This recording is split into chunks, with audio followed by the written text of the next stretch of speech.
నమస్కారం. కేంద్రంలో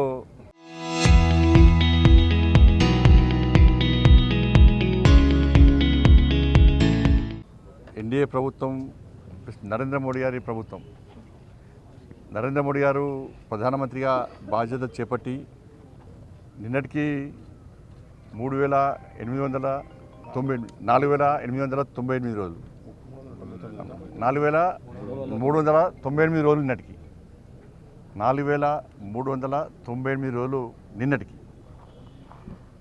ఇది దాన్ని గతంలో నెహ్రూ గారు ప్రధానమంత్రిగా ఉన్నప్పుడు కూడా సేమ్ ఇన్ని రోజులు ఈ దేశాన్ని పాలించారు.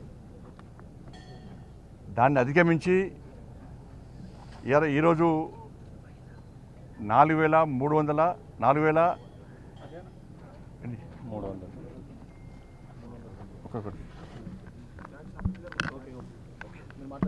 4,389 రోజులు, 99 రోజులు పూర్తి చేసుకుని ఇవాళ 4,399 రోజులు ఇవాళ పూర్తి చేసుకొని నెహ్రూ రికార్డును అధిగమించి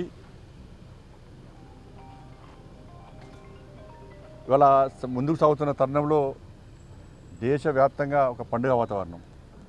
ప్రజలందరూ కూడా స్వచ్ఛందంగా ఇవాళ అన్ని దేవాలయాల్లో ఇవాళ పూజలు, అర్చనలు, ఆరతులతో ఇవాళ పూజలు నిర్వహిస్తూ ఉన్నారు. దానిలో బాగానే కరీంనగర్లో కూడా ఈరోజు ఉదయం నుంచి కూడా అన్ని దేవాలయాల్లో పూజలు నిర్వహించడం జరిగింది. ఈరోజు మహాశక్తి దేవాలయంలో కూడా కుంకుమార్చన పూజలు కూడా నిర్వహించడం జరిగింది. ఆరతి అర్చనలు నిర్వహించడం జరిగింది. గతంలో నెహ్రూ ప్రభుత్వంలో అవినీతి, అరాచకం, అసలు అభివృద్ధి జాడలేని ప్రభుత్వం అప్పుడు. కానీ ఇన్ని సంవత్సరాలు, ఇన్ని రోజులు, నిరంతరం 12 సంవత్సరాలు ఏ అవినీతి మచ్చ లేకుండా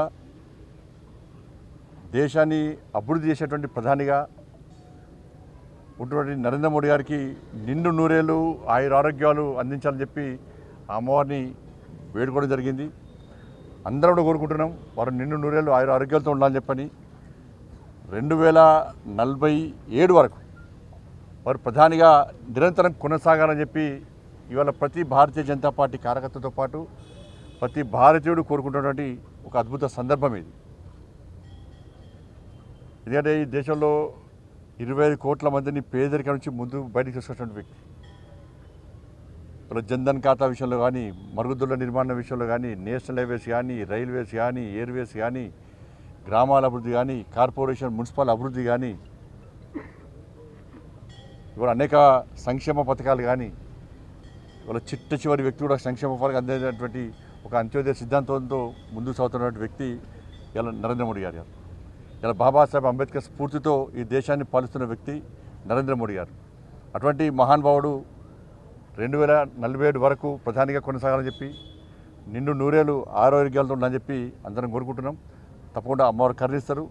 నరేంద్ర మోడీ గారు ఇంకా ఈ దేశాన్ని శక్తివంతమైన భారతదేశంగా, వికసిత్ భారత్ లక్ష్యంగా ముందు పోతున్న సందర్భం దాన్ని విజయవంతం దిశగా ముందుకు సాగుతారని చెప్పి ఆ సందర్భంగా వారికి మంచి శక్తిని, సామర్థ్యాన్ని ఇదే విధంగా కొనసాగించాలని చెప్పి, ఆరోగ్యాలు అందించాలని చెప్పి అమ్మవారిని వేడుకుంటున్నాను. అందరికీ నమస్కారం. అది ఎన్నికల కమిషన్ చేతిలో ఉంది కాబట్టి ఇవాళ వాళ్ళు ఆలోచిస్తారు. దాన్ని ఎన్నికల కమిషన్ పరిధిలో ఉంటుంది.